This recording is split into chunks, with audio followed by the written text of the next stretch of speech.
ఓం గంగణపతే నమ శ్రీమాత్రే నమ ఐం సరస్వత్యై నమ దుందుర్గాయ నమ యా దేవీ సర్వభూతేషు మాతృరూపేణ సంస్థిత నమస్తస్యై నమస్తస్యై నమస్తస్యై నమో నమః దత్తాత్రేయాయ నమః క్లీం క్లీం మహాకాళికాయ నమః శ్రీరామ జయ రామ జయ జయ రామ రామాయ నమః క్లీ కృష్ణాయ గోవిందాయ గోపీజనవల్లభాయ శ్రీకృష్ణ పరబ్రహ్మణే పరంజ్యోతిషే నమః శ్రీమాత్రే నమః.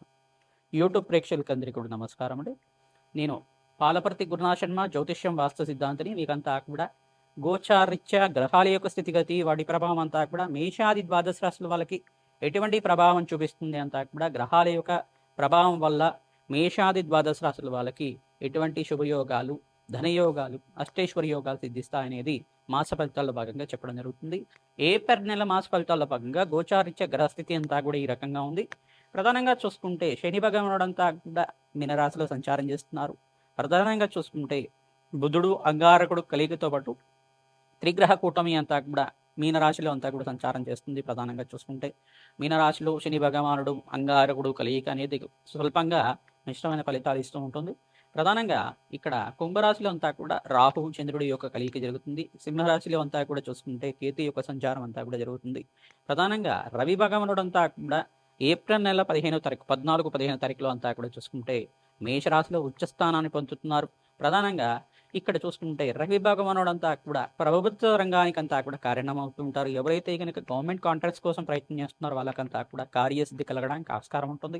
మరియు ఇక్కడ చూసుకుంటే ఇక్కడ శుక్ర భగవానుడు అంతా కూడా ఏప్రిల్ నెల 18వ తారీఖు తర్వాత ప్రధానంగా చూసుకుంటే స్థానచలనం జరుగుతుంది. అంటే రాశి మారుతున్నారు. ప్రధానంగా చూసుకుంటే మేషరాశి నుంచి ఈ యొక్క వృషభ రాశికంతా కూడా తన సొంతిల్లైన ఈ యొక్క స్వచ్ఛేత్రమైన వృషభ రాశికంతా కూడా సంచారం చేయడం వల్ల లక్ష్మీ కటాక్షం కలగడానికి ఆస్కారం ఉంటుంది. ప్రధానంగా చూసుకుంటే ఎవరైతే కనుక గోమాత సేవ చేస్తూ ఉంటారో తద్వారా మీకు అంతా కూడా రాజయోగ ప్రాప్తి రావడానికి ఆస్కారం ఉంటుంది. గోచారత్య బృహస్పతి సంచారం అంతా కూడా మిథున రాశిలో సంచారం జరుగుతుంది. గోచార చక్రంలో అంతా కూడా ఇక్కడ కాలసర్ప స్తంభంలో ఉందన్నమాట. కాలసర్ప దోషంలో ఉంది కాబట్టి మేషాది ద్వాదశ రాశుల వాళ్ళంతా కూడా ఎటువంటి పరిహారం అంతా కూడా ఆచరిస్తే కనుక రాజయోగ ప్రాప్తి, ధనయోగ ప్రాప్తి, ఆకస్మికంగా ధనయోగం అంతా కూడా సిద్ధించడానికి ఏ గ్రహాలంతా కూడా కారకత్వం అవుతున్నాయి అంతా కూడా విశ్లేషణ చెప్పడం జరుగుతుంది.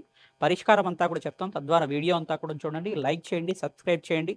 తద్వారా మీకు అంతా కూడా జగన్మాత నగరం వల్ల అష్టేశ్వర ప్రాప్తి కలుగుతుంది. శ్రీమాత్రే నమః. కుంభరాశి జాతకులకి గోచారిత్యా ఏప్రిల్ మాస ఫలితాల్లో భాగంగా ఏ గ్రహాలంతా కూడా యోగకరంగా ఉన్నాయి అంతా కూడా విశ్లేషణ చేసి చెప్పడం జరుగుతుంది. ఏలినాటి శని ప్రభావంలో ఉన్నారు కావున మీనరాశిలో శనీశ్వరుడు సంచారం, రవి మరియు శనీశ్వరుడు, అంగారకుడు, బుధ భగవానుడు గోచారిత్య సంచారం మేరకు మీకంతా కూడా చూసుకుంటే మిశ్రమైన ఫలితాలు పొందుతూ ఉంటారు. ప్రధానంగా ఇక్కడ సూర్య భగవానుడు ఉచ్చస్థానంలో మార్పు చెందిన తర్వాత లాభాలు గణించడానికి ఆస్కారం ఉంటుంది. ఏప్రిల్ 16వ తారీఖు తర్వాత నుంచి మీకు అఖండ రాజయోగ ప్రాప్తి కలగడానికి ఆస్కారం. పంచమస్త బృహస్పతి యోగం వల్ల వివాహాది శుభకార్యాల కోసం ప్రయత్నం చేసుకునే వాళ్ళకి వివాహాది శుభకార్యాలు జరగడానికి ఆస్కారం ఉంటుంది. ప్రధానంగా శ్రీకృష్ణ పరమాత్మ ప్రీతికరంగా తులసి మాలని సమర్పించడం వల్ల వివాహాది శుభకార్యాలు జరగడానికి ఆస్కారం ఉంటుంది. ప్రతినిత్యం కూడా దత్తాత్రేయ ఆరాధన చేసుకోవడం, మేధా దక్షిణామూర్తి స్వామివారి ఆరాధన చేసుకోవడం, దేవి ఖడ్గమాల స్తోత్రాన్ని పఠనం చేసుకోవడం వల్ల అఖండ శుభ ఫలితాలు పొందడానికి ఆస్కారం ఉంటుంది.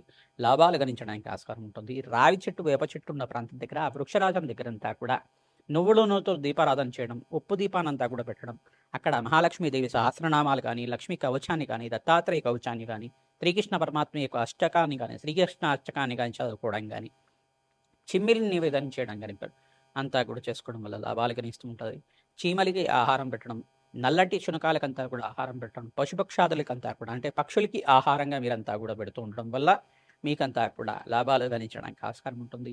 గోమాత సేవ ఎవరైతే చేస్తున్నారో కుంభరాశి జాతకులకంతా కూడా ఏలినాటి శని ప్రభావం నుంచి బయటపడడానికి ఆస్కారం ఉంటుంది. శని భగవాను ప్రీతికరంగా తైలాభిషేకం చేయడం, ఇక్కడ కాలభైరవ స్వామి అభిషేకాది కార్యక్రమాలు ఆచరించుకోవడం, హనుమతారాధనలో భాగంగా వడమాల, అప్పలమాల అంతా కూడా సమర్పించడం, సింధూర అభిషేకాది కార్యక్రమాలు ఆచరించుకోవడం వల్ల మన్యసూక్త పారాయణం చేయించడం వల్ల అఖండ శుభ ఫలితాలు పొందడానికి ఆస్కారం ఉంటుంది. రాజయోగ ప్రాప్తి కలుగుతుంది. ధనధాన్యాది సమృద్ధి కలగడానికి ఆస్కారం ఉంటుంది. సంఘంలో గౌరవం పెరుగుతుంది. లాభాలు గణించడానికి ఆస్కారం ఉంటుంది. ప్రతినిత్యం కూడా ఓం సూర్యాయ నమ, అర్కాయ నమ, మిత్రాయ నమ, భానమే నమ, పూషాయ నమ, మార్తాండాయ నమ, ప్రచండ తీసే నమ, సర్వలోక పితామహి నమ, సవిత్రా సూర్యనారాయణ స్వామి నమ నామాలంతా కూడా జపాని ఆచరించుకోవడం. శ్రీం కమలవాసిన్యే నమ, శ్రీం కమలవాసిన్యే నమ, శ్రీం కమలవాసిన్యే నమ, ఓం శ్రీం కమలవాసిన్యే నమ నామాన్నంతా కూడా జపాని ఆచరించుకోవడం వల్ల ధనధాన్యాది సమృద్ధి కలగడానికి ఆస్కారం ఉంటుంది. జగన్మాత అనుగ్రహం కోసం మీరంతా కూడా లలితా సహస్రనామ పారాయణం అంతా కూడా ఆచరించుకోవడం, దేవి ఖడ్గమాల స్తోత్రాన్ని పఠనం చేసుకోవడం వల్ల లాభాలు గణిస్తూ ఉంటాయి. శంకుపూలతో పరమేశ్వరుని అర్చించడం వల్ల, చెరుకు రసంతో, నారికెల జలంతో అభిషేకాది కార్యక్రమాలు ఆచరించుకోవడం వల్ల అఖండ శుభ ఫలితాలు పొందుతారు.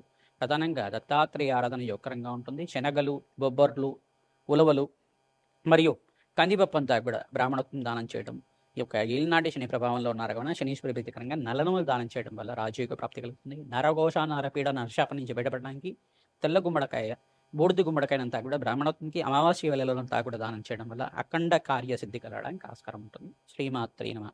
మేషాది ద్వాదశ రాశుల వాళ్ళకి ఏప్రిల్ నెల మాస ఫలితాల్లో భాగంగా గోచారిత్య గ్రహస్థితి అంతా కూడా రాహుకేతు స్తంభంలో ఉంది, కాలసర్ప దోషంలో ఉంది. కావున మీరంతా కూడా చూసుకుంటే ఇక్కడ ప్రధానంగా ఎక్కువ గ్రహాలన్నీ కూడా రాహుకేతు మధ్యలోనే ఉన్నాయి. కావున ప్రధానంగా సుబ్రహ్మణ్య స్వామి వారి ఆరాధన చేసుకోవడం, దుర్గాదేవి ఆరాధన చేసుకోవడం, దుర్గామాత దేవాలయంలో కానీ, మహాకాళి దేవాలయంలో కానీ కూష్మాండ దీపాన్ని వెలిగించడం, పసుపుతో అభిషేకాది కార్యక్రమాలు ఆచరించుకోవడం వల్ల సకల శుభకార్యాలు నెరవేరడానికి, వివాహాది శుభకార్యాలు జరగడానికి ఆస్కారం ఉంటుంది. మంచి సంబంధం దొరకడం కానీ, పసుపుతో అభిషేకం చేయించడం వల్ల కార్యసిద్ధి కలగడం, మంగళకరమైన జీవితం జీవించడానికి కానీ, అనుకున్న పనులు అనుకునే సమయంలో జరగడానికి ఆస్కారం ఉంటుంది. అప్పుల బాధల నుంచి బయటపడడానికి ఆస్కారం ఉంటుంది.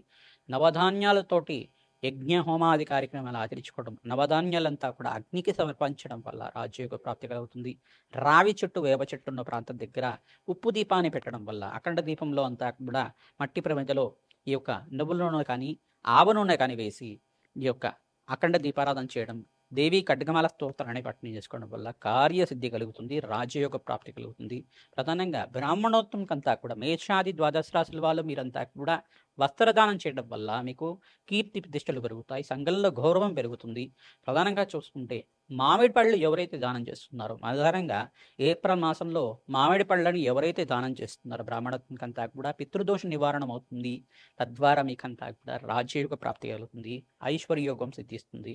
బ్రాహ్మణత్వంకంతా కూడా కూష్మాండ దానం చేయడం వల్ల నరఘోష, నరపీడ, నరశాపం నుంచి బయటపడడానికి ఆస్కారం ఉంటుంది. మీకంతా కూడా అదృష్టం కలిసి రావడానికి ఆస్కారం ఉంటుంది. ప్రధానంగా అప్పుల బాధలు, రుణ బాధల నుంచి బయటపడడానికి ఆస్కారం ఉంటుంది.